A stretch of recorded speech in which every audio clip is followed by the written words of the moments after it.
The Commonwealth spreads to all known lands, bringing the ideals of a united world where all races live in peace. Yet the Empire's harmony is threatened by rebels who fear its progress. Chief among them are the High Elves, who dream of the bygone age when they ruled the world. They inspire dissidents as far north as the land of Briska. In the west, the Commonwealth extends a last offer of peace to the High Elves. Meanwhile, I will restore rightful rule to Briska Province.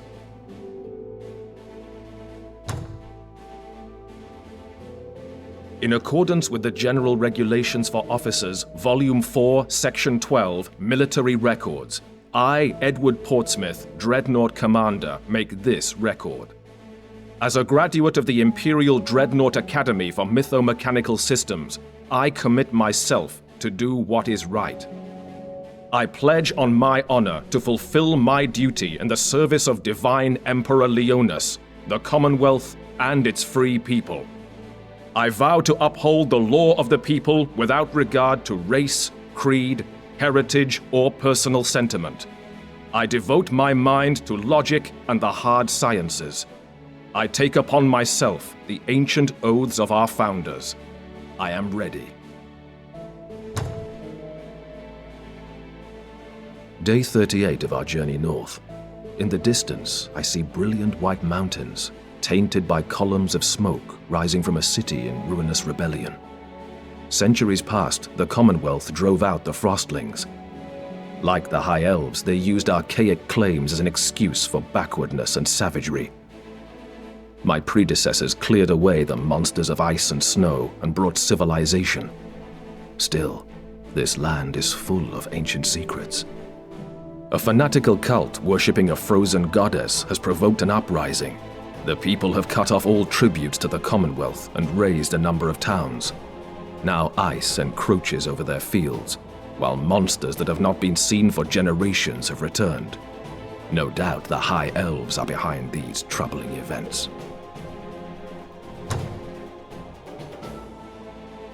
One unexpected twist in this mission is my duty to guard the Emperor's niece, the sorceress Larissa. She doesn't seem to remember me, but we were once friends when we were children. I remember long summer days in the Imperial Gardens. She and I shared secrets and dreamed of how we would serve the Empire. But now she is quiet and studious. All she will tell me is that she is searching for ancient artifacts in Briska. My mission parameters are as follows. 1. Depose anyone claiming to rule in this rebellious territory. 2. Rebuild the cities destroyed by the marauders. 3. Protect Larissa and assist with her search. On the morrow, this dreadnought will restore civilization to a lawless land.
I have restored peace to Briska and subdued the cult of the frozen beauty.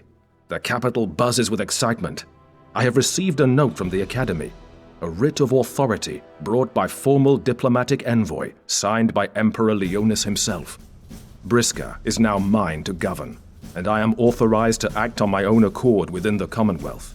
This is a grand day. It proves I am trusted to safeguard the interests of the Empire. As expected, I found evidence of the Elven Court's meddling in Briska. A high elf sorcerer named Wurlak seeks the same secrets we do. Somehow, he passes through our empire as though it were his native land. We must stop the Elven Court from stealing this technology before we can use it to our advantage.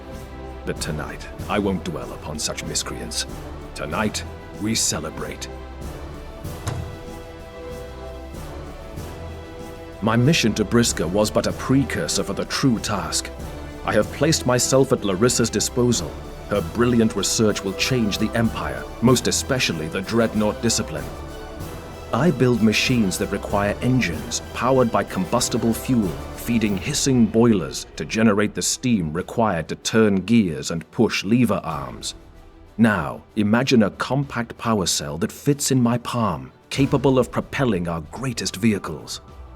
We uncovered the location to a hidden lair believed to hold a legendary artifact used in sorcery. We believe we can use this artifact to create a stable power source from mana crystals. Prior attempts to build mana-powered devices have been disastrous failures. Mana is too unstable to channel without constant supervision. If we can find it, this technology will enable common men with machines to direct powers once only available to the ancient wizards. What an amazing age to live in when I think of all this potential. Compact power will unlock a whole new set of inventions.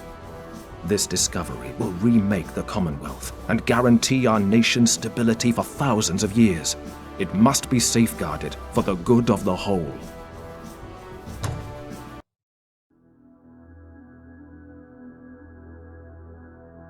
The Wheel of Ages turns, set in motion by two opposing powers preparing for war. The Commonwealth, humanity's greatest empire, spreads to every continent. Emperor Leonis promises to reward ambition regardless of race, creed, or descent. The empire's machines roll forward, bringing wealth to those willing to crush all opposition. The Elven Court will not submit. It is our duty to protect Athla, so that the wonders of our world will never fade. My name is Sundran, and this is my journal.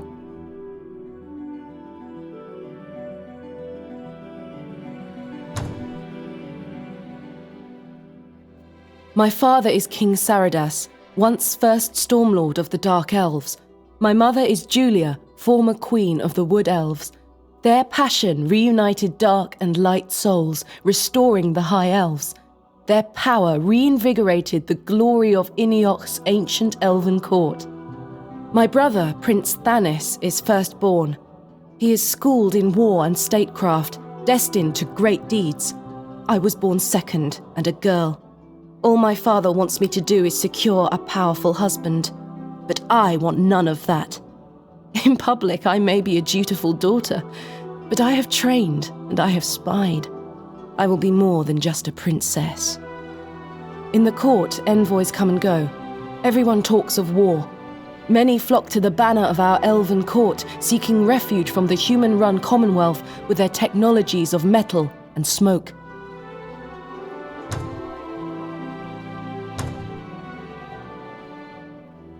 My grandfather, Inioch, was king when the High Elves last ruled. Then the humans came and murdered him. The elves' hearts were broken in two. Inioch's daughter, my mother, pursued healing, leading the Wood Elves, while his son, Meandor, chose vengeance, leading the Dark Elves.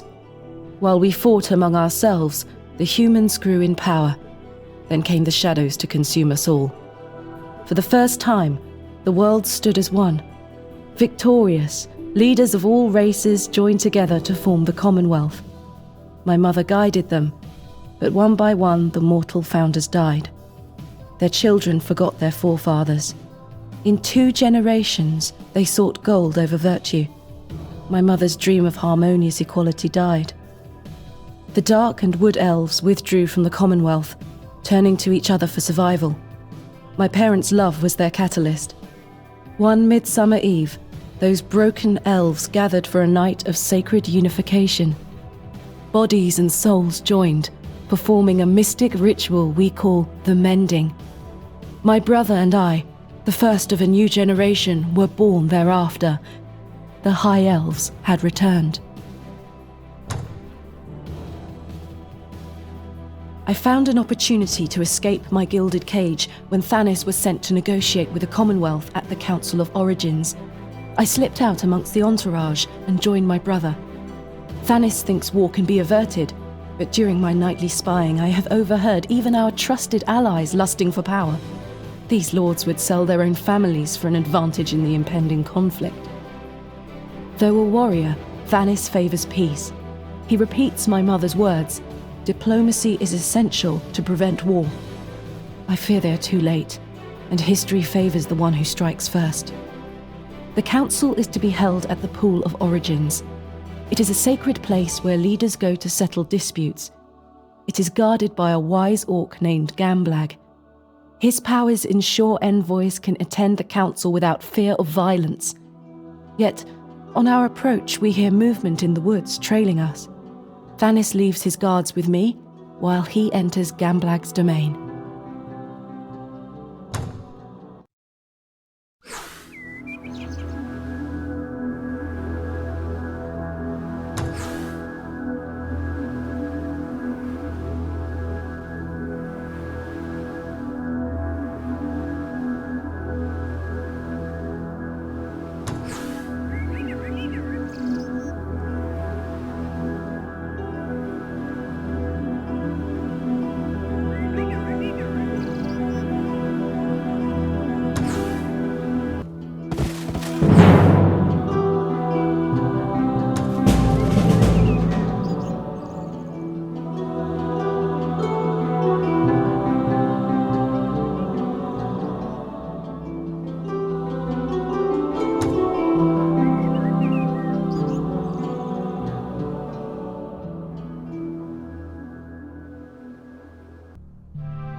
There's no way back.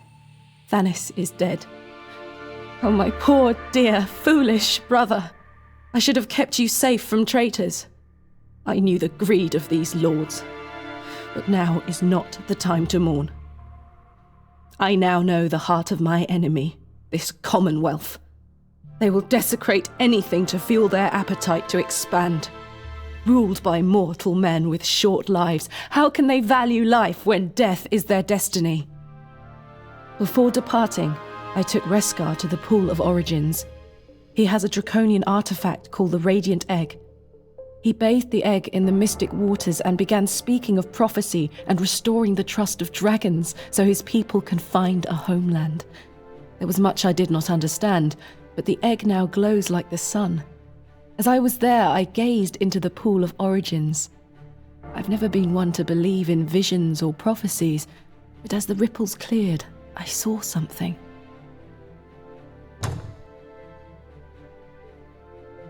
The world blurred around me. Great gears clacked with the rhythm of war drums. On one side, a brother died. On the other, temples fell to ruin. Honor must be defended. Armies rallied. The blood of my enemies mingled in the pure waters of my people. A torrent of blood.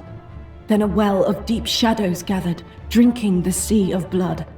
Lastly, I saw, floating across this crimson void, a speck of light, distant and flickering like a torch. Then Reskar pulled me from my trance and we fled. I need time to sort out what happened. Our resistance has attracted the Commonwealth. Somehow they knew both of us would be here. My spies say there's a price on my head.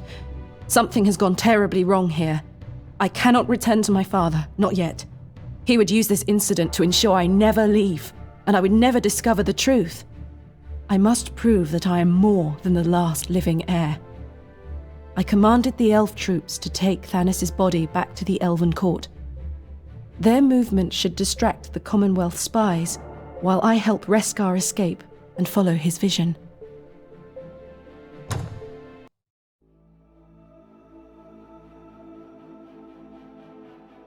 While peace is re-established in Briska province, word reaches me that the Council of Origins was disrupted by the death of the Elven representative. The volatile High Elves have blamed the Commonwealth and ransacked the entire region, leveling cities and killing the leader of the Council. War has begun. We must hurry and secure the power source in Nervankiln.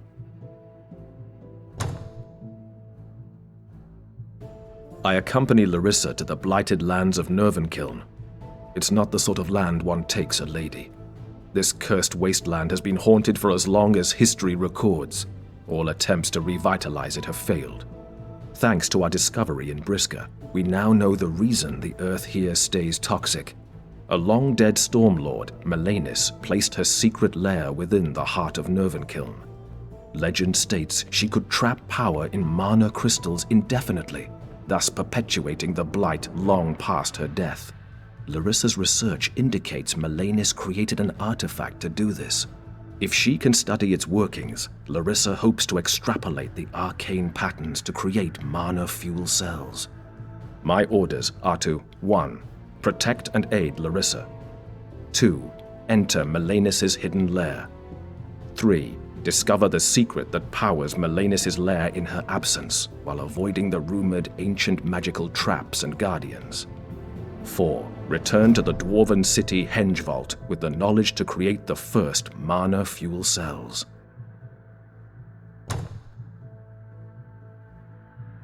As we entered the noxious lands of Nervankiln, a hooded stranger wandered into our company. He called Larissa and me by name and spoke. "Behold Nervankiln, a blighted land, a festering warning. Only enemies of the living haunt this place. Tamper not with powers you don't understand." I asked the old wanderer by what right he thought to stand against a sacred order from the Emperor of the Commonwealth. He laughed at the mention of the Emperor, then his face darkened. He said, "I have wielded every power of creation. Staring into the face of all-consuming hunger, I destroyed worlds to preserve yours." Larissa looked concerned, so I asked again, "Who are you, old man?" He bowed his head. pulling up his hood so his face disappeared in shadow. He sounded tired as he said, "Yes, I forget. That's what I am. Just an old man with a warning." We left the madman by the side of the road. The foul air of Nervankiln had driven him to insanity.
We arrived in the dwarven town of Hengvold, safely securing the oscillator gem.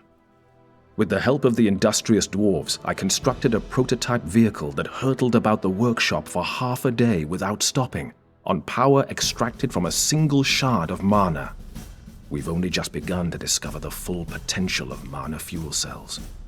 I would not be alive to record this were it not for the help of Valerie of Avanos, a high elf warlord who was hunting for spies in the region. Her forces were inspecting teleportation gates in the Commonwealth when she discovered intruders led by Werlak, the same sorcerer who caused trouble in Briska. Valerie told us he's the prime advisor to the king of the Elven Court. There is now no doubt that they know of our findings. I confess, I find Valerie's devotion to duty over race inspiring. She embodies the best of the Commonwealth.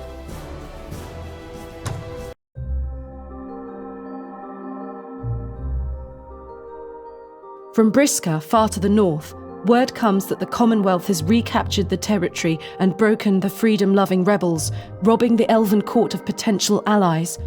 All-out war is at hand. My quest for freedom has me surrounded in hostile lands. I have no means to coordinate with my father's court, so I act on my own. I'll make the Draconians our allies. Reskar requires a homeland, so I'll lead him south to Ralikesh.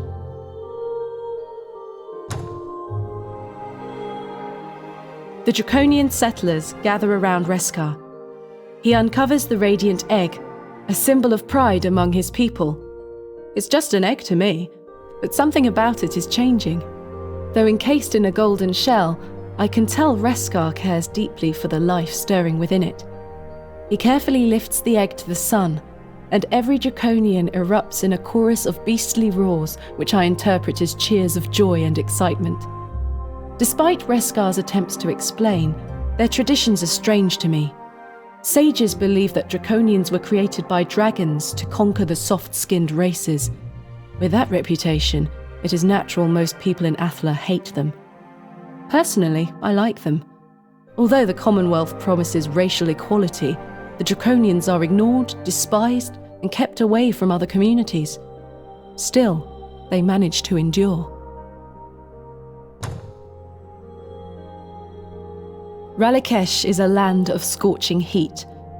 Not my favourite place, but it's perfect for the Draconians to keep their precious eggs warm. The High Elves hold these lands by ancient birthright from a forgotten era, but only a few are hardy enough to settle here. It will be good to establish ties between Draconians and High Elves, to really cement our alliance. Unfortunately, we've also seen evidence of the Commonwealth burning through these fragile lands. My support for Reskar also gives me a chance to spy on the Commonwealth in this land. Is there a reason they are destroying these jungles? I know Reskar has the gift to harness the powers of nature and shelter the Draconian people in this savage territory. I will help him as his heroine. Once established in their promised land, I know these Draconians will prove a most powerful ally.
A dragon soars over Ralakesh.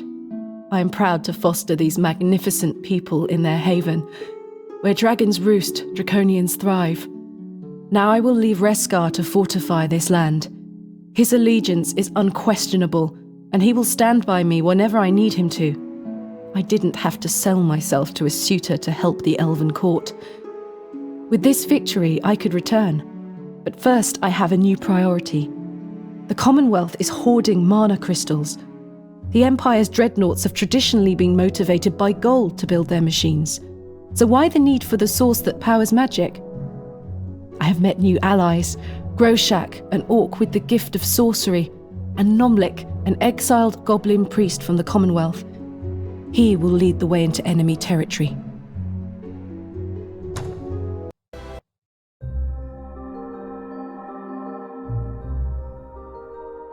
For the next few weeks, I shall assist Valerie and protect Hengevald from Elven Court attacks, while Larissa unlocks the secrets of the Oscillator Gem. Emperor Leonis sent instructions to deliver all findings to the capital once safe passage has been secured.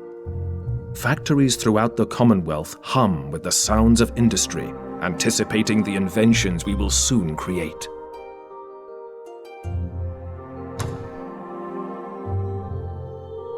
My fellow dreadnoughts, the dwarven masters Drugel and Gorsmog look on with envy as I finish a golem. With their innate affinity for mechanisms, dwarves have smugly driven the technology we dreadnoughts learn at the Academy. Now, I have proven that in the Commonwealth, all races can contribute to the betterment of us all. We approach the final days in Hengevald. Larissa's contributions are indispensable.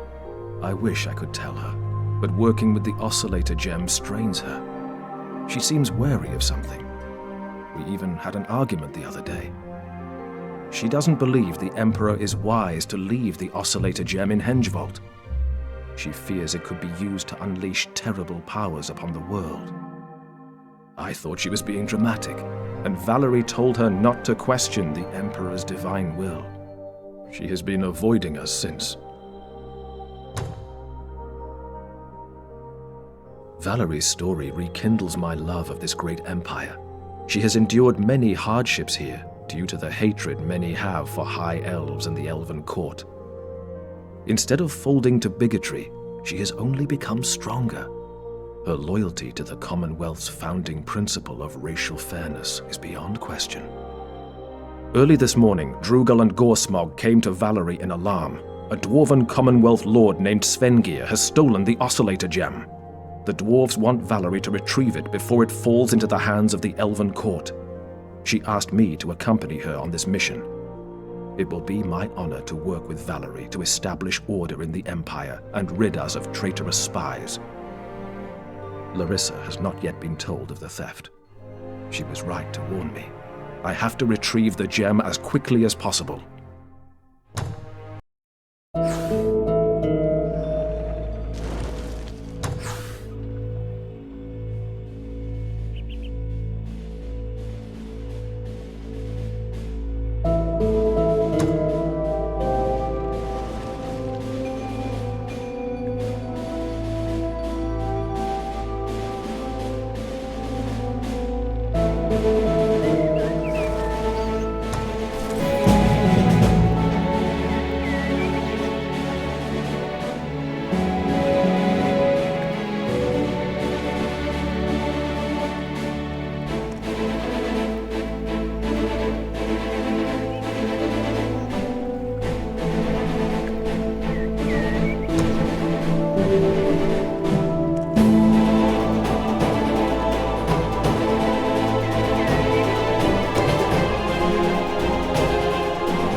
With the traitors thwarted, I see now that Werlak and Svengeir manipulated Drugel and Gorsmog by playing their egos.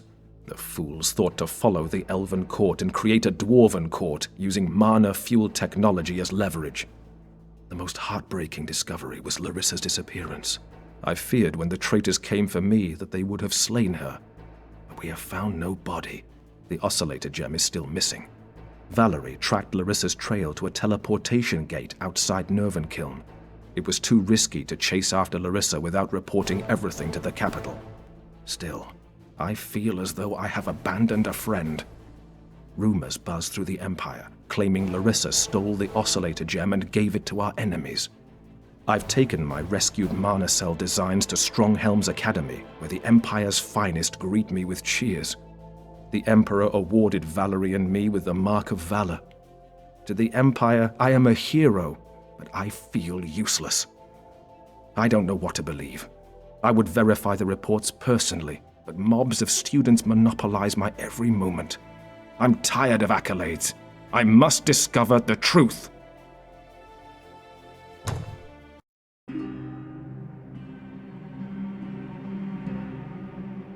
Nomlik believes he has a divine mandate to save his enslaved followers from the Emperor's blasphemy, and is convinced I will help him. Meanwhile, the Commonwealth has retrieved a powerful weapon from the cursed land of Nervenkiln. Regardless of Heaven's wishes, it's time to help Nomlik sow seeds of discord throughout the Commonwealth. Seeing the factories where Nomlik's followers labor should yield the intelligence I seek.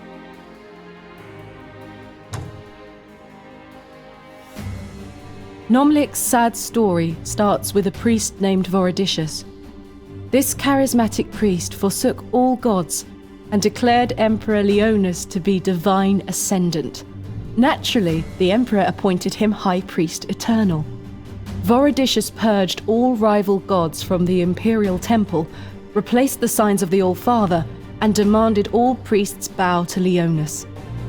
Instead of yielding, Nomlik pleaded before the assembly. Remember the All-Father. Leonis only cares about gold and power. Vorodicius, stop this! Branded a heretic, Nomlik awaited martyrdom until a ragged stranger slipped into his cell, telling him his prayers were not in vain. The All-Father wanted him to live. He set Nomlik free, directing him to Ralakesh, where the All-Father would send a sign. Nomlik lit his temple ablaze rather than see it corrupted, and fled to Ralakesh, where he fasted and prayed until I appeared. There's something intoxicating about his story, this reassurance that my actions have consequences, enough to get the attention of gods. When I think of my fallen brother Thanis, it's strangely comforting. Nomlik leads us to the downtrodden goblins he ministered to before he destroyed his temple in protest. Zablor province is blackened by soot from the foundries that forge the Emperor's machines. Vorodicius rules here now. The nobles in Zablor are very pious, believing their devotion to their god keeps them in power. They are the Emperor's most trusted.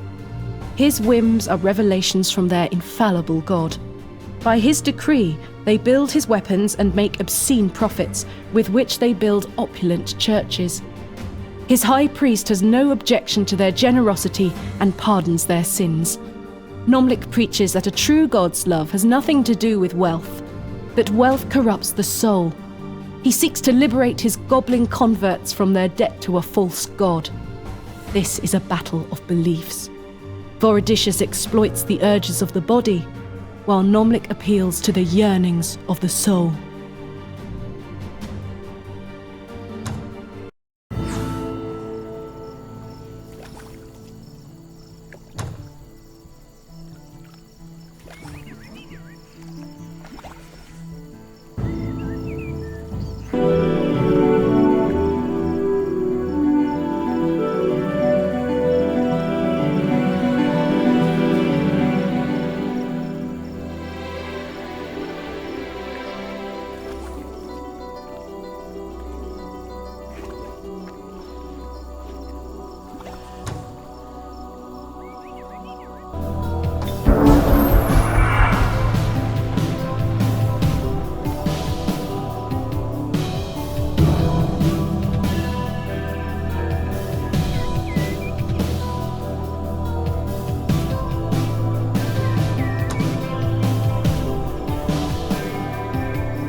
Nomlik's uprising has hampered the Empire's ability to create machines of war.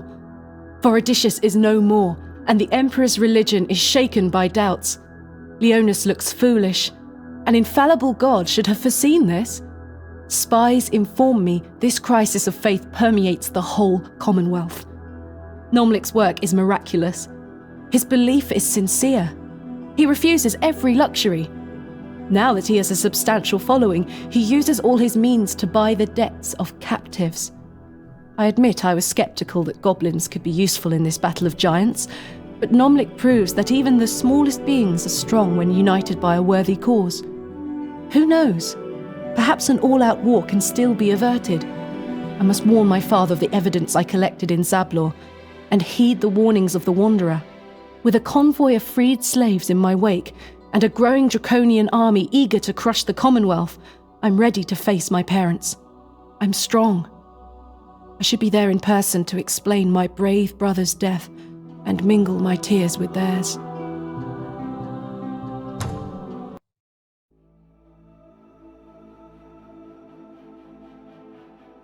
The Commonwealth is rolling out new types of mana-powered war machines. If it wasn't for our actions in Zablor province, these infernal machines would already be trampling our heartlands. I head back home with all my allies. After honouring Thanis, my father and his advisors will consult with me regarding the future of the Elven Court and the best way to utilise my newly acknowledged talents.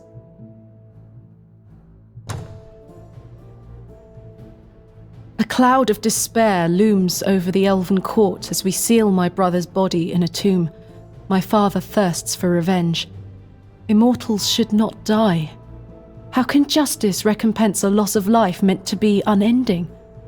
Nothing matters to King Saradas and his advisors but the punishment of the Commonwealth. Now that I am regarded as a hero among our people, I sense his disappointment. He dares not speak that regret I can never live down. Why couldn't I save Thanis? Mother's eyes drown in tears. Before I could explain my reasons for running away, she apologized for trying to marry me off. Yet something more troubles her. I see the creases of worry in her face. She started to tell me, but my father's advisors constantly interrupted us. It's clear she wishes to tell me something in private. What is she afraid of? We High Elves are strong, getting stronger. When I was young, my parents spoke gently to one another. Even as a child, I could see they were in love. Now they stare at each other in silence like strangers that should recognize one another. I miss those old days.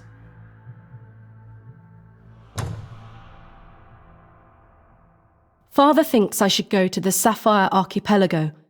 For centuries, elf hermits have preserved these resource-rich islands, keeping them pristine. Recently, a pirate queen called Isabella has landed on the Isles.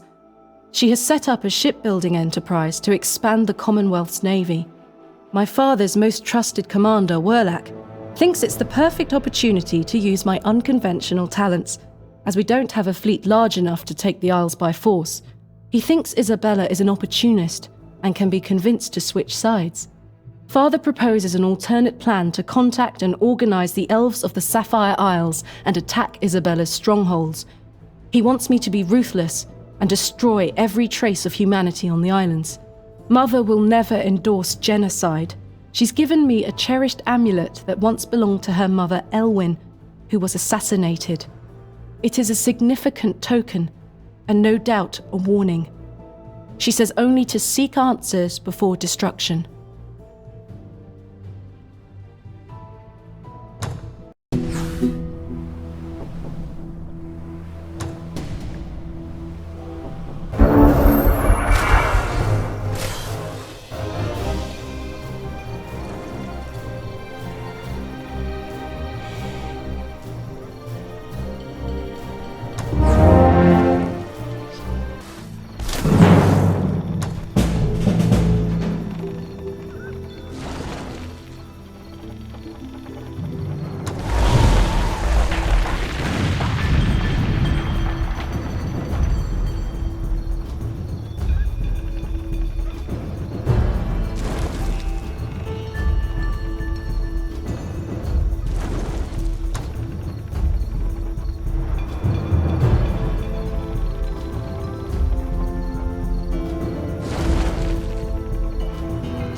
I hope my father can forgive me for leaving the Elven court.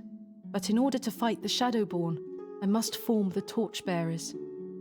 Isabella kept many documents describing Shadowborn missions we assumed to be acts of Commonwealth aggression, even Thanos' assassination.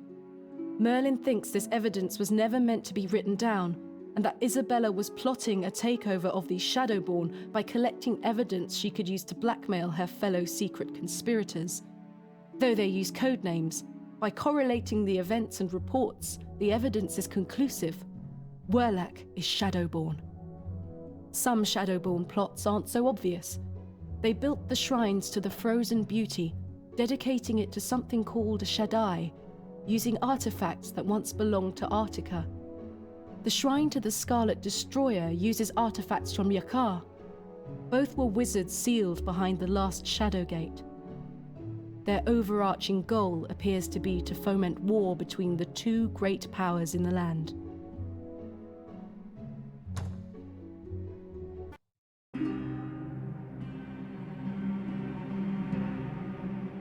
The Emperor insists I join the celebrations for securing the new weapons for our people.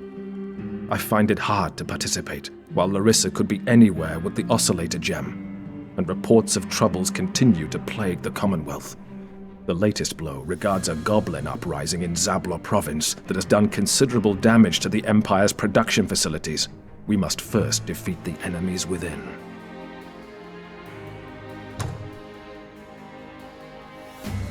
Today, the Emperor ordered Larissa's execution.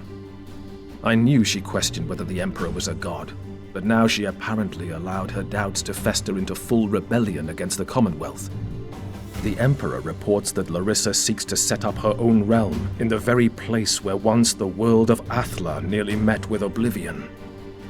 She took the Emperor's diplomats hostage, imprisoning them in the ruins of Sunbirth Citadel as she gathers strength for her rebellious empire. Allegedly, she's unlocked additional powers from the Oscillator Gem she stole. Valerie and I must stop her. My time at the capital gave me the opportunity to refine my skills as a dreadnought. I regret I must test them against a friend. With the implicit trust of His Grace, Emperor Leonis, I take up this mission where other servants have failed. In many respects, I am the only one qualified to accomplish this task. The Emperor has made his orders clear, but how can I slay my childhood friend?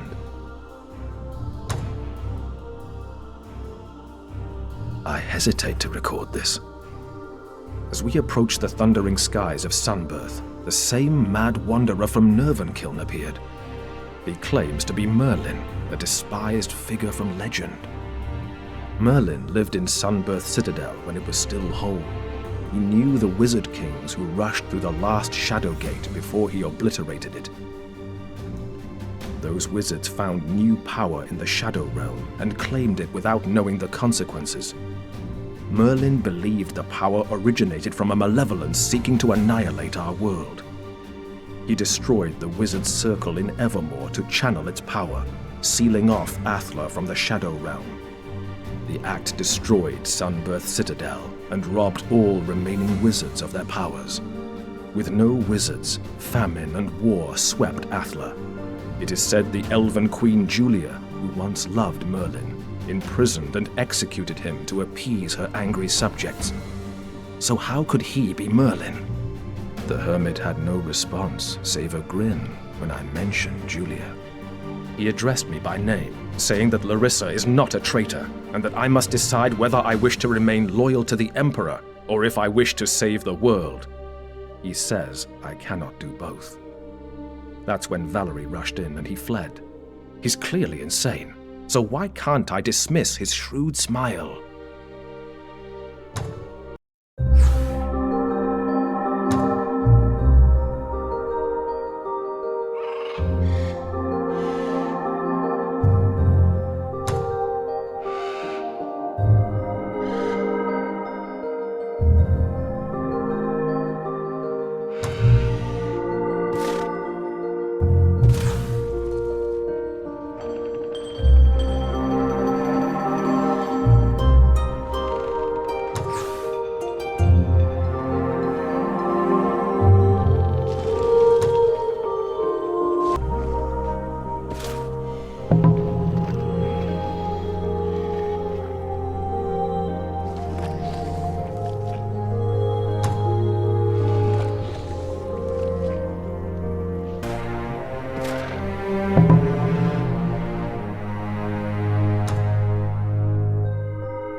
truth must prevail. That's why I chose to join Larissa. The Shadowborn are pitting the Commonwealth against the Elven Court. They've infiltrated the highest offices in both empires. Valerie returned to the capital after I refused to slay Larissa. She's outraged that I would sympathize with the Torchbearers. I hope that someday she'll see that I act in the best interest of the Commonwealth. Merlin is here. I don't know whether I'm comfortable with this fellow, but Larissa trusts him. The Draconian Karashar was Werlak's enforcer. Larissa says Werlak left him to rebuild the Shadowgate.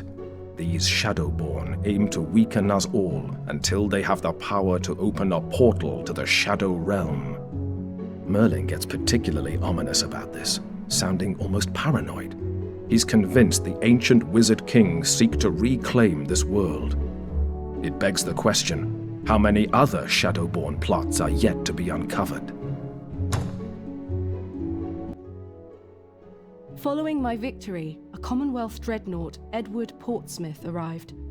Directed by Merlin to meet with me, Edward was eager to learn about the Shadowborn. He intends to establish the Torchbearers among the Commonwealth. Edward prevented Werlak from uncovering magical secrets in the cursed land called Nervankiln. More frightening was Edward's account of his encounter with Werlak's lackey Karashar in the ruins of Sunbirth Citadel. We think they intended to open a passageway to the Shadow Realm. The last time a rift opened, our world was brought to the brink of destruction. I tried to warn my parents, but I suspect Werlak intercepts all my messages. I am left to start rumors, an ineffective means of communication, while my father drives his people to war. We need more time. The Torchbearers must reach out to all people committed to a peaceful resolution. We need strength to get our message across to both sides of this conflict. Only then will we be able to deflate the Shadowborn's destructive storm. With the Emperor's mission abandoned, Shadowborn agents are spinning lies against me. My lands in Briska have been confiscated. Larissa, Salthor, and I fled to a place where the Torchbearers are safe to plot our next move.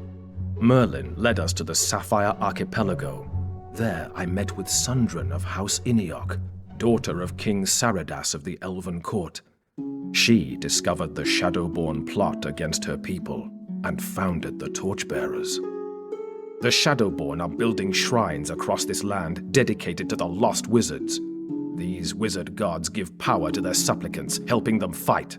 They don't care who wins, just that the fighting persists. Sundren gave me a list of known Shadowborn operatives. Unfortunately, Werlak is still on that list.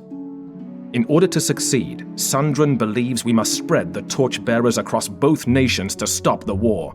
Sundren will do her part, and I must expose the treachery in the hearts of those closest to the Emperor. The problem is how to explain it all.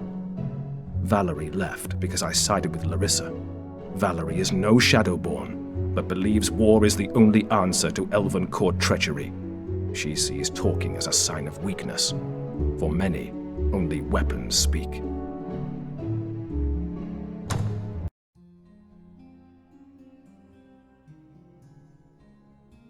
With the Isle secured, the legendary hero Bormak proposes we sail for the Rockwall Mountains to join his kindred that live in seclusion deep underground. The elves and dwarves have in dire times come together.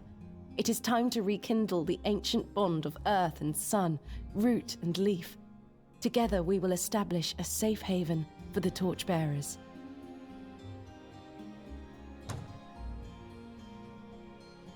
The wanderer Merlin joins us on our voyage. It's no secret that Merlin and my mother were in love. They fought the Shadow War together. He was a hero until he broke the wizard circle in Evermore to seal shut the last Shadowgate. Most wizards were trapped in the Shadow Realm. Those in this world lost much of their power, including my mother. He doesn't deny this terrible thing, but he claims he did it to prevent a greater evil from entering Afla. He sacrificed his life, his love, and his reputation to save our world. He believes the evil he sealed in the Shadow Realm is influencing this world, inspiring the Shadowborn. With the two most powerful nations about to destroy each other, should something return from the Shadow Realm, the world would be easy to conquer. Some might think me foolish, but I believe him. There are moments when I can see real memories behind his haunted eyes. My mother wears the same look when she reads history. Loss. I have it too when I think of Thanis.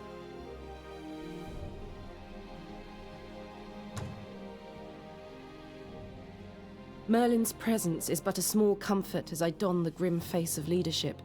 We are exposed. Thousands gather around the torchbearers seeking food, healing, and shelter. Already their needs outweigh our capacity to give.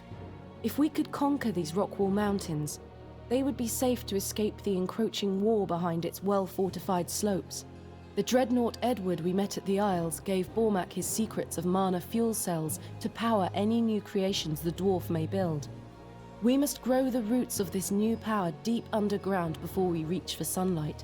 The surface is ruled by a powerful Commonwealth theocrat known as Grimdottir. There's no doubt she is Shadowborn. Bormak will not tell how she did it, but she is the reason he was captured and brought to Isabella. Bormak is eager to face her. Fate aligns, perfect for retribution and supplying the torchbearers with a home.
Thanks to Bormak, the torchbearers have secured another homeland. Refugees take the torchbearers' oath of vigilance in exchange for shelter and a peaceful place to work. Bormak has restored the lands to his rule. He has relinquished his need for revenge. and throws his mind into building powerful machines propelled by mana cells to benefit fellow torchbearers. With sadness, I fought my father's subjects. I've sent diplomatic envoys, but all have been ignored. Father is furious. My spies indicate that the Elven Court has sped up its attack against the Commonwealth. He drives the Elven Court to ruin. I must find some way to reach him in person. If he could see the evidence I have seen, I know he would stop this madness. We've dealt another blow to the Shadowborn. Werlick's desperate alliance with Grimdottir exposed him as a traitor, and I am told my father has expelled him from the Elven Court. With each exposed Shadowborn, we break up their network of lies. The Rockwall Mountains will hold long against both empires.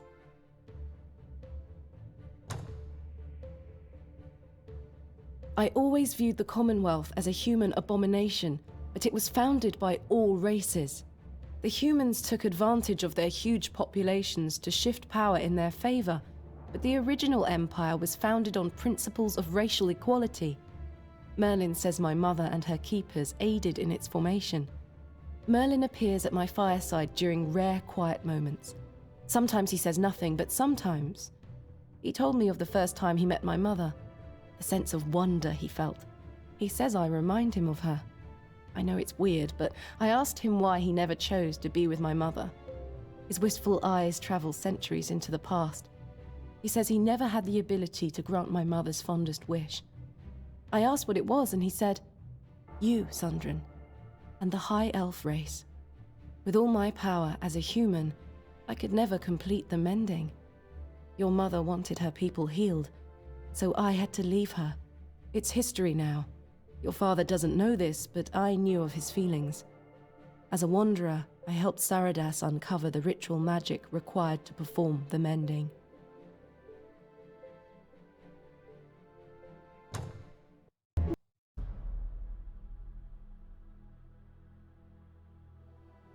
While Sundren, my torchbearer ally, moves with the dwarves to counter the Shadowborn forces embedded deep in the Commonwealth, my mission is to establish a safe haven at the Rockshoal Islands.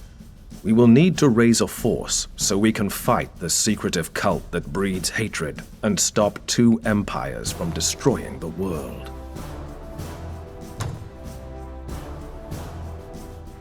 The move against the rival empires cannot be delayed. I've decided to accompany Sulthor to the Rockshoal Islands, home to a patchwork of small realms. This remote archipelago lies in contested seas between the Commonwealth and the Elven Court. The fiercely independent locals have resisted threats from both parties. If we make haste, they may side with us. An Orcish Isle has sent a messenger to Sulthor claiming a blood oath, demanding he give them aid. I have instructed Sulthor that the torchbearers need to pursue diplomatic options, and we should try to avoid the traditional methods of Orcish conflict resolution. Sulthor was insulted, claiming he's cleverer than the stereotype I hold. The Rockshoal Islands are rich with resources for shipbuilding. Fleets of vessels capable of securing the waters will be necessary to slow both empires. Refugees fleeing the war will be able to gather here. Strategically, controlling the seas will force the Elven Court and Commonwealth to move more slowly over land and delay their war. If we can gather support among both sides of this conflict, it may be possible to convince them to follow a more peaceful solution.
The Torchbearer banner waves proudly in the winds over the united Rock-Shoal Isles.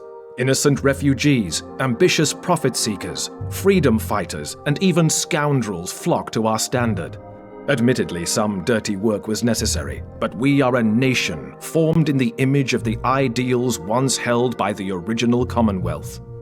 With Larissa's help, I have published a protest about the Emperor, publicly challenging his divine right to rule. His greed has proven him to be a false god. The whole of the Commonwealth is in an uproar about my leaflets. Little by little, the Empire's citizens question the infallibility of their emperor. Some have even started questioning the justification for war. Merlin brings word from Sundren. She was impressed with Sulphur's creative work obtaining another homeland for the Torchbearers. She has secured a place for our people as well in a defensible corner of the realm. I wish I had time to relish these wondrous days. But Sundren informs me that the Elven Court is moving against Stronghelm City, despite her best efforts to slow them. Within a few days, the whole blessed continent will be bathed in blood. The Torchbearers must act.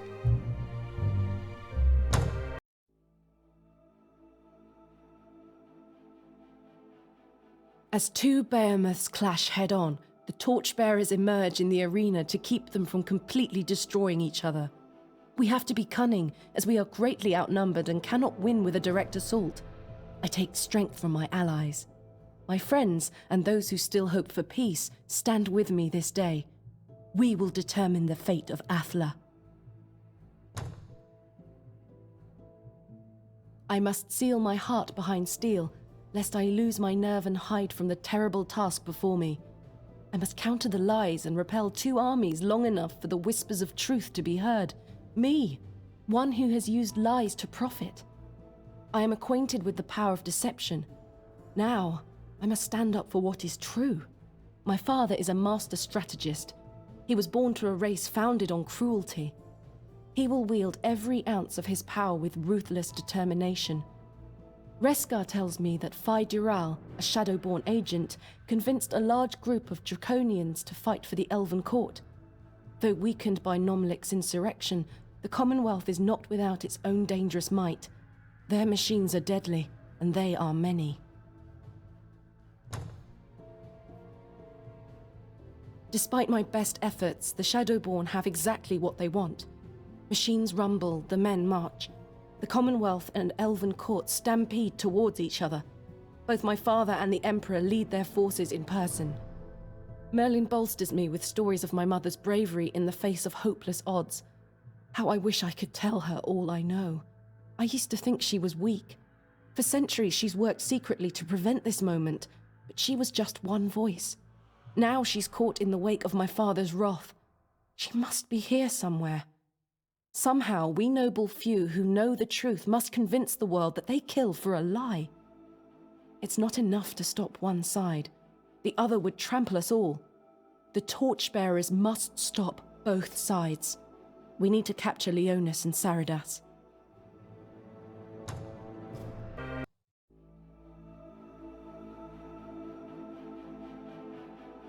To the west, the massive forces of the Elven Court march, determined to destroy all traces of the despised Commonwealth.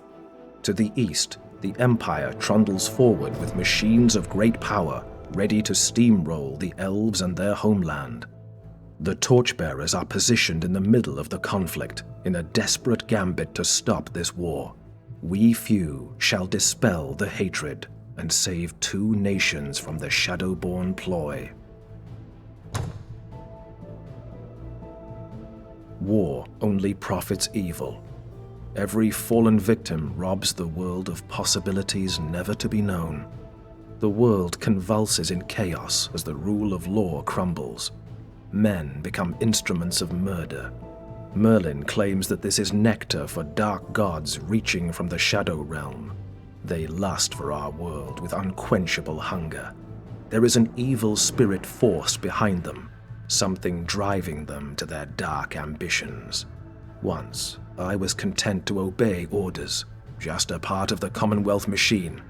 But we lost our purpose. For too long we steamrolled any obstacle, not because it was wrong, but because it was in the way. Even if we kill every opposing sword, we will not win. The key is to capture King Saradis and Emperor Leonis. Merlin has a plan he will explain soon. We must bring these kings together. They must be convinced that this war is a lie they despise more than each other. I am accompanied by friends I've made along the way. Together, we shall do the impossible.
The battle is over. Armies retreat to their borders, waiting. Merlin's trick worked. I thought my father would leap out of his chains to destroy Leonis on sight. I forced them to sit in opposing cells, staring at each other before showing them my evidence. After their rage subsided, they willingly studied the Shadowborn. My mother's been the most effective in softening father's heart. The dreadnought, Edward, whose father was a friend to the Emperor, convinced Leonis to renounce his godhood after showing him that Vorodicius was Shadowborn. Nomlik sits in the quiet cell beside the Emperor, hearing him confess troubling things, dark rituals involving a malevolent will that convinced him he was a god.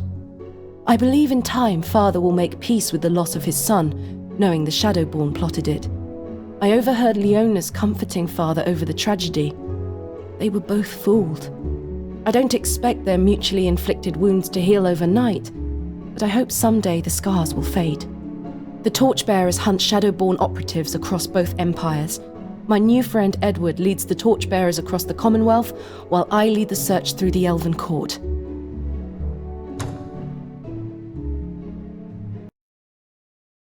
The conflict is over. The Torchbearers are victorious. Annihilation is averted. Leonis was much more receptive to my discoveries, locked in chains. He wouldn't look me in the eyes for the first few days of captivity. He expected me to slay him the way he wished me to slay Larissa. The temptation to rule them all does not elude me. I could take it all. I suppose this fact surprised Leonis the most, that I was never motivated by the power he once thought he could not live without. Now that he understands that his deceased high priest was Shadowborn, and I have separated him from his toxic advisors, he seems to be changing. The Torchbearers will have power to move freely through all kingdoms, hunting Shadowborn. It will take decades, but I take comfort that they are fleeing.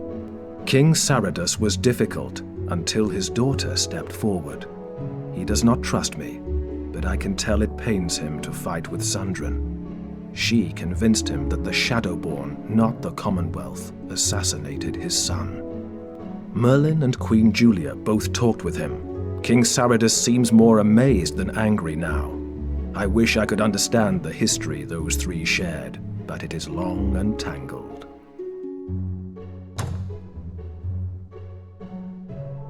The Shadowborn flee to their most secret places. Somewhere out there, Werlak plots against us.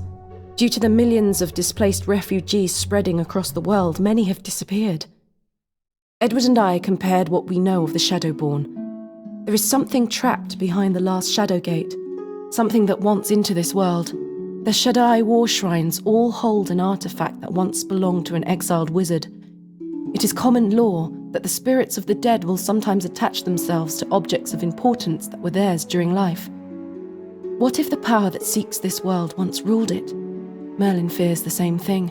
He and my mother met with Father. I thought Father would be angry learning Merlin's identity, but he remembered Merlin from before the Mending. He remembers how the old wizard helped him. Merlin explained, "True love is not selfish. I will always love Julia, but I am grateful you granted her her fondest dream." Then he took me by the shoulder and drew me closer, saying, "Sundren is a fine daughter. Cherish her. She is the hope for the next age of wonders."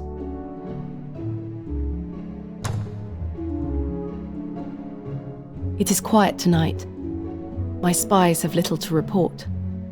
I have not seen Merlin in many moons now. My mother and father are united, no longer plotting against each other. They even share the same bedchambers. Their eyes linger longingly when the other leaves the room. The girl in me wants to mock them for being so sentimental. Still, I remember how it was, and I am grateful to see their love rekindled. Some wounds are still there. The palace feels so empty without Thanis, but we will persevere. We will all be stronger because we remember. If we cannot keep this inner peace, we ignore our real enemy. Something deeply evil awaits us all, ready to consume our souls just beyond the door of shadows. The world has changed. Finally, the humans and elves seem to understand one another. Each has a place in this world. We are learning to share it. And for the first time, I find myself giddy with the prospects of what might be my future. A future I get to choose for myself. Tonight is a night of celebration, but I cannot take my mind off the tasks at hand. There's still much to learn about sorcery and technology. The current design is flawed, so we are working on new cells that rejuvenate without depleting mana from the world. Larissa is a constant force for good at my side. She continues to perfect her work. Sundren is a shrewd leader who furiously refuses to be treated like a princess. She will help forge new bonds between the peoples of Athla. With our victory, Valerie apologized for withdrawing her support. Finding a friend in Sundren, her extremism faded. Only one ally seems to have wandered off. Before he left, Merlin patted me on the shoulder like a proud father. He said that I surprised him, and that is the reason he still fights for this world. I thought it strange, but that's Merlin. He has his reasons for leaving, and Werlak is still out there plotting against us. Perhaps Merlin will surface again when we need him most. Then again, I hope such a day never comes. This is the blessing of peace and order. To dream of a future, to hope of love and explore a new life. I pray that it lasts. There is now a path forward and a plan in place. When trouble does revive, the Torchbearers stand ready to fight.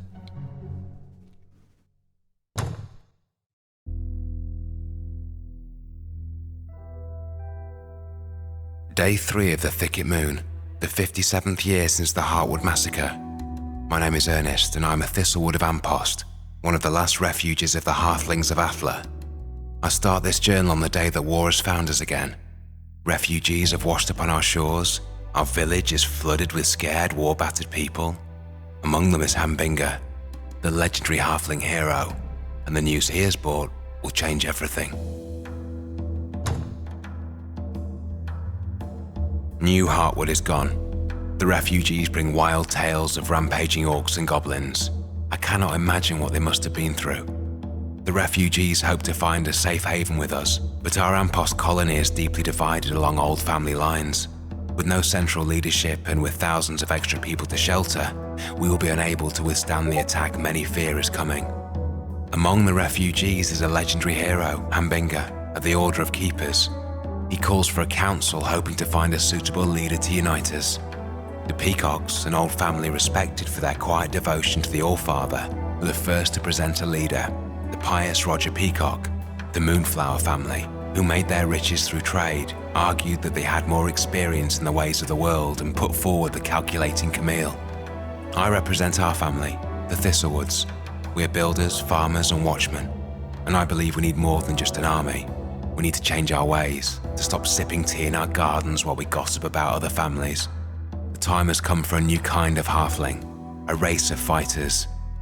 With 3 such conflicting personalities, the council quickly descended into chaos, with arguments and recriminations coming from all sides.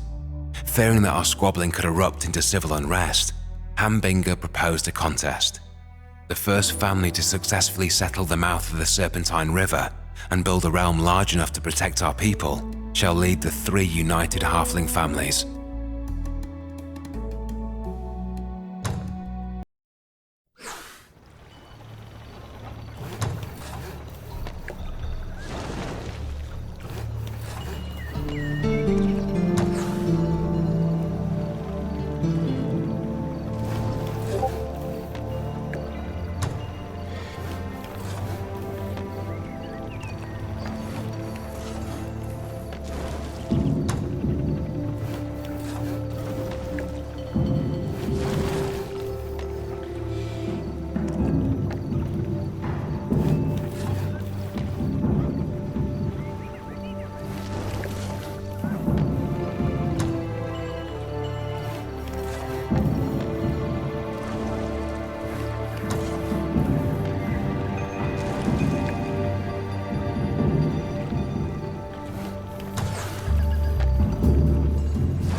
With Roger and his Nagas defeated and Camille's concession, I have become the ruler of the Heartlings of Ampost, but I have very little time to celebrate my victory. Ham and my sister have travelled southeast along the Serpentine River to investigate troubling rumours that Carl Hushwick, another member of the Order of Keepers, is attempting to unlock the Seals of Power. I heard tales of the seals before, of course. All Heartling children had. Mysterious structures constructed by Merlin to hold back a great and terrible evil. They turned up in so many children's stories that everyone had thought that that's what they were, stories. That they could be real, could actually exist and be on this isle, is unthinkable, but think on it I must. Could the old rumours have been true? The Heartwood massacre all those years ago? Were they really looking for the seals? Was my entire race brought to the brink of extinction for a fairy tale? I will know the truth of this.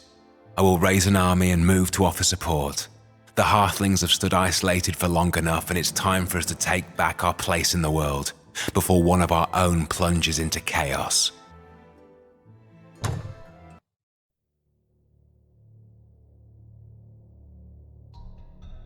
While the battle rages for New Aldor, my sister Ali has joined Ham to investigate the rumours that Carl Hushwick is attempting to unlock the mystical Seals of Power.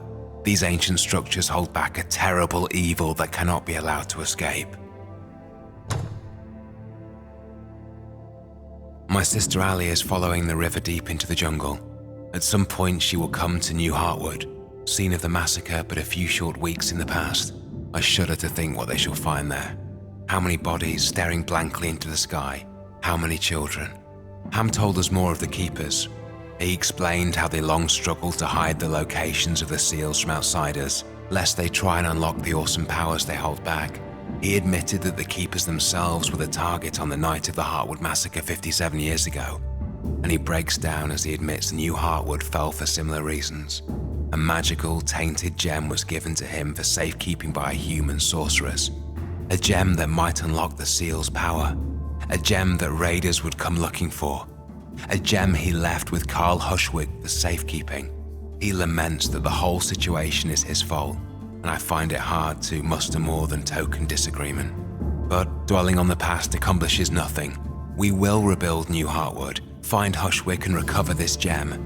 If we find those responsible for the colony's destruction, we'll deal with them as well. The Keepers have failed in their sacred mission, and it is up to us to put it right again.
Hushwick is dead, but it seems as though we are too late.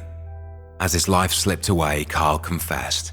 The gem had been speaking to him, whispering secrets, and he had been listening. There was will in the gem as well as power, and that will had guided Carl to crush the gem on the altar of the Prime Seal, starting a process that would lead to the ultimate power being unleashed into the world. He laughed as he said this. He seemed to think that whatever had been in the accursed stone would reward him somehow. And then he died. From here, we have no choice. The Prime Seals are activated and this cannot be undone. Their guardians will hold for a little while, but cannot be trusted to stand against any sort of concerted attack. Ham plans to lead an expedition so we can capture them for ourselves. Perhaps he feels that by doing so, he may finally be able to find some redemption.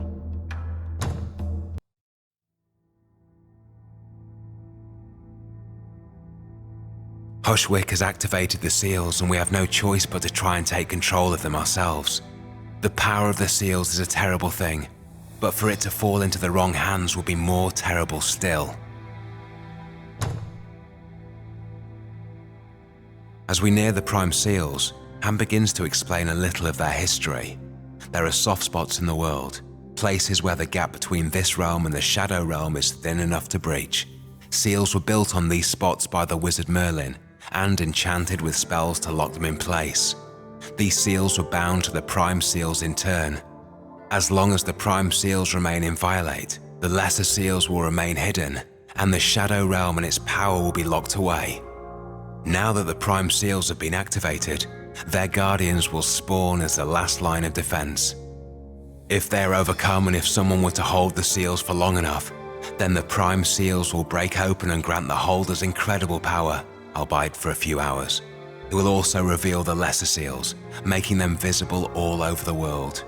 But that seems inevitable now. There are so many that want the Prime Seals opened. Some want to control them, others want to create a new passage from the Shadow Realm to ours. All want to use them for power or out of greed. All must be stopped. We must take the seals and hold them for ourselves. No one else can be trusted to do so.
The Prime Seals stand open. Ham had the power to do what he wanted, yet he thought only of us. Ham destroyed our foes and created a safe place for the halflings to live in. The energizing magic surge from the Prime Seals faded away soon after and the skies returned to normal. However, the lesser seals are now revealed. There will be many who want a taste of such power, and many who will abuse it. The Shadow Realm will draw closer and closer each time a seal gets opened. It won't be long until the first tears appear, spilling power into our world from the other side. Ham fears that eventually, when the Shadow Realm is close enough, the old wizard kings might be able to return to this land. For now, I intend to give our soldiers time to celebrate our victory. We have fought hard. I was called from my bed late last night. Scouts had seen eerie lights hovering above the northeastern seal and dared not investigate without an army at their backs. It was a balmy summer night, but the wind was cold as we approached the seal. I thought I heard my mother's voice, but she's been gone for many years. My companions heard nothing. The altar was awash with candles, a sea of flickering flames arranged in swirling, complex patterns. The air seemed to shimmer like it was alive, the shadows forming figures and faces before melting away again. In the middle of it all, a figure kneeling as if in prayer, whispering. I opened my mouth to speak, and the figure turned to face me. It was Carl Hushwick, his skin pallid and grey, glowing eyes spilling sickly light over his tattered robes. He smiled at me. She has returned, my lady, she has returned. And then he was gone. Our searchers have found no trace of him. He has left these isles. Whatever he and his lady wanted here, they have obviously found it. We are safe, but I shudder to think what we have unleashed on the world.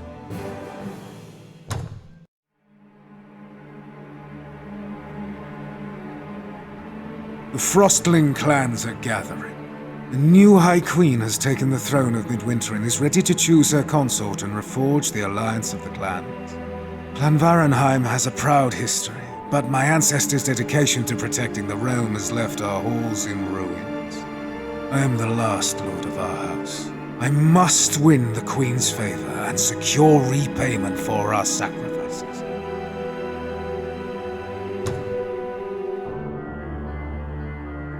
I start this journal because I want to document for posterity the last days of Clan Varenheim, or its rebirth. Whatever it will be decided now. We once stood firm, a great wall against invaders from the south. When the Commonwealth poured into our lands, we held fast, staining the snow with their blood. But the price was too high. The peace the clans enjoy now was bought with the lives of our ancestors. The other clans do not care about our sacrifices. They are eyeing our lands as spoils to be taken. As I approached Midwinter for the coronation, my heart grew heavy. The bond with the new High Queen, Sandhild, could restore my clan to greatness. But I knew I would not be alone in my ambitions. Zoki of Clan Brago, wealthiest of the houses. Firik, the theocrat of Clan Ildur. Farnor, the guardian of the Great Glacier. 3 powerful lords vie for the High Queen's favor. When I presented myself before the High Queen, the other suitors mocked me, called me the Lord of Rubble and Bone. To see them there, fat on riches bought with the lives of my people, I challenged all 3 to a blood trial. We will do battle on the plains of the Heartland. We will show them the bitter lessons we have learned from war. The last of our clan might die, but we shall face our ancestors with pride.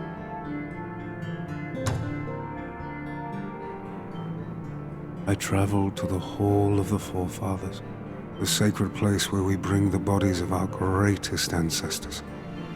Frozen in ice, their dead faces watch over us so we do not forget them and may live according to their example, in preparation for our reunion in death. I have spent countless hours talking to their silence, the moisture in my breath only thickening the ice between us. They do not answer. They have never answered. Clan Varenheim has the greatest warriors among the Frostlings. But what worth are they now? Empty shells of what they once were. But what if they were not empty? A woman's voice from the shadows. What if they were just waiting for someone? Someone with the will to call them back. Someone to restore them to glory. I demanded to know who was there. Who had dared pollute this most sacred of halls with such blasphemy? And then I saw her. Raven black hair, sharp features, an elf. My name is Melanus, she said, and I have come to give you your clan back. And around her I saw movement. My ancestors, twisting in the ice, struggling to break free, alive once more. Show me, I whispered.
We march south to reclaim Briska.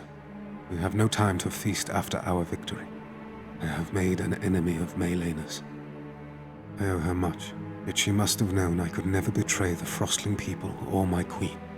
Melanus has vanished into the east, throwing curses of vengeance and destruction. Sandhild has gone after her, to try and stop her nefarious plans. Our High Queen has left it to me to deal with the Tigrans. It is a sign of great favor to be given such responsibility. No one has seen their kind for over a century, and now they emerge as if by magic. They are moving steadily north, and the lands are changing. Glaciers are melting, and in their place come burnt deserts. Endless sands shifting in the hot wind. According to Rola, it is the work of the followers of the fire god Yaka, who seek to burn the world, starting where it is coldest, the north. I shall not permit it.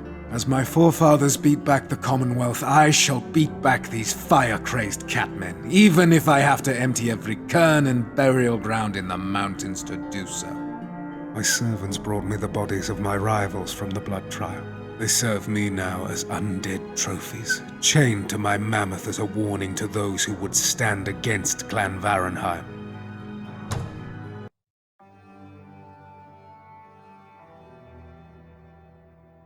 Briska, once an icy paradise to its frostling population, is now a baking desert. We must take the region back from the Tigrans of the cult of Yaka and push back their magic before this hungry heat can spread any further. Archdruid Rola will take command. His knowledge of Tigran strategy should prove invaluable. Knowing little of the Tigran race, I have spent many hours in discussion with Rola to try and understand the purpose behind this sudden invasion. Rola explained that Tigran society has been going through a period of great upheaval. The rise of the cult of Yaka among the populace had been both rapid and unexpected. The cultists are fanatics, obsessed with bringing about Yaka's return through the spread of the burning deserts he favors. Rola is an archdruid, and he knows well what the ultimate consequence of the cult's actions will be. If they manage to turn the coldest parts of Athla into the hottest, the climate of the entire world will change. Balance must be maintained. A world of endless sands would be a dead world, and all would suffer for it. Rola hasn't traveled here to help us, but to get our help. It is his own people he is trying to save. Briska has been taken by the sorcerer Anagnaten, the leader of the cult, and his loyal warlord Shaveska. Although it was given to me to take the region back, I decided to make Rola the leader of this campaign. He knows the strengths and weaknesses of the Tigrans, and has a natural affinity with nature in different climes. His warriors will push the enemy back so his magic can heal the world. We will freeze the Tigran advance and return Briska to its natural state.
With the Tigrans defeated, Briska has returned to Frostling rule, and the people have begun to repair the devastation that has been dealt to the lands. This endless struggle back and forth. It is like a wheel that cannot stop turning. Battles between brothers, between races, between empires. The living versus inevitable death. What purpose does it all serve? Ella, High Queen Sandhild's sister, has proven useful in the time since we set her free. She has a lot of information about what has been going on outside our borders. Maelanus has a much larger influence than we knew. I am not the only necromancer she has fostered. Their followers now work to break the seals of power, weakening the very barriers that protect the world. With the energy that this releases, they kill and reanimate as many people as they can to fuel their ghoul armies. If this continues, it will not take long before the whole of Athla is a realm of the dead.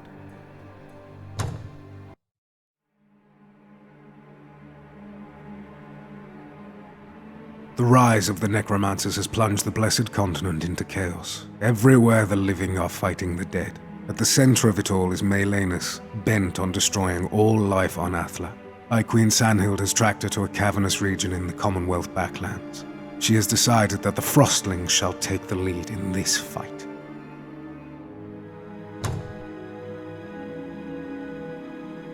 It has been many weeks since we had word from Sandhild. True to her Frostling spirit, she has taken the fight to Maelanus, meeting her head-on instead of cowering in the north, just waiting for her enemy to make good on her threats. The world is paralyzed with fear. But if I can cut off the head of the snake, then the rogue necromancers will falter and their armies will return to their graves. If we can win here, we will have demonstrated the might of the Frostlings to all, and the whole of Athla will owe the north a debt of gratitude. Something I'm sure plays a part in Sandhild's considerations. But fighting Maelanus feels like turning on my new self. She knows more of the undead than I could learn in a lifetime of study. Part of me thirsts for that knowledge. I feel the darkness inside of me beckon. I snap out of my musings. Scouts report finding the tracks of marching armies. So it seems other parties have passed this way recently. Enemies or allies of Maelanus we do not know. But it seems that her necromantic powers might not be the only threat we face.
Melanus has been defeated. It has cost us much, but we have restored hope to the whole of Athla. Without Melanus' guidance and power, the necromancers are in full retreat. Every day we receive reports of victories against their soulless legions. The Shadow Gate is opening, however. Werlak and his Shadowborn have achieved what they set out to do. The barrier protecting our world has been breached. The Commonwealth and the Elven Court dignitaries have finally begun to arrive with their armies. Together with my queen and me, they prepare for the return of the ancient wizard kings. Whether we'll receive them with open arms or unsheathed blades, we do not yet know. It is said that their banishment has changed the wizards, that they are now more powerful and armed with otherworldly knowledge and otherworldly allies. Their motives may well have changed with them. If they want war, they'll get one. Thanks to the Torchbearers, the world of Athla isn't a weak world ready to be plundered, but one that stands strong and united against adversity. As I look at Svanhild, I see hope and trust in her eyes. For now, all is well.